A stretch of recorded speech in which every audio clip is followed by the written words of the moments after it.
Oh, if you have had enough of Susan Collins' concern to last a lifetime, then you are going to want to hear me talk about Jordan Wood.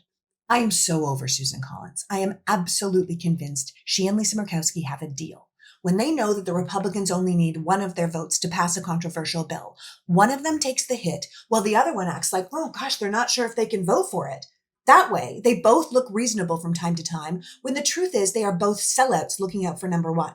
Now, Murkowski pulled the short straw on the big, beautiful bill, so Susan is on record as if she voted against it. But if they needed her, the Republicans would have had her vote.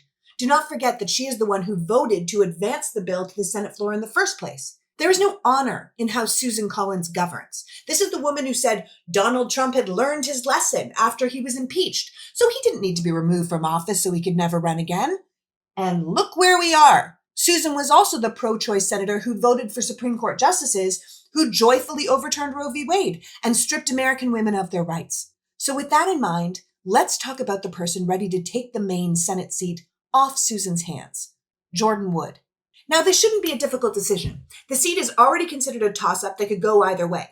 Susan has had her chance, but when the rubber hits the road, she will always choose the billionaire power brokers over the people.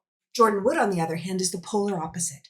The son of a pastor and a teacher, he was raised in a world where you walked to school and you knew your neighbors and you helped your community. This is a guy who grew up volunteering in soup kitchens and visiting sick neighbors and raising donations for local families when they had trouble paying their bills. When a neo-Nazi group came to his town to intimidate the community's local Somali refugees, it was Jordan and his family who joined in with the counter-protesters to stand in their way. Now Jordan, with the support of his husband Jake, is sticking his neck out to stand up for the people of Maine, for the rights and freedoms of their daughter Ella, who, like all of our children, deserves a far better world than the one the current Republican Party is building for us. As Jordan says, Washington needs leaders who are willing to take on the bullies, to stop the corruption, to protect our democracy. Jordan is ready to fill Susan's seat and finally be that kind of senator for Maine, because Maine deserves better. Quite frankly, we all do. Which is why we all need to be contributing to Jordan's success. I've included a link in the campaign platform in my bio as a way to make it easy to support the campaign. I know it seems like,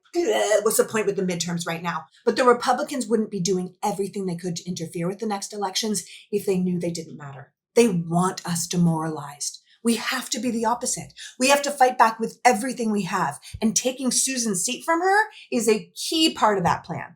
If anyone has learned their lesson at this point, it has to be us. So check the link, change the balance of power, and help Jordan Wood win Maine.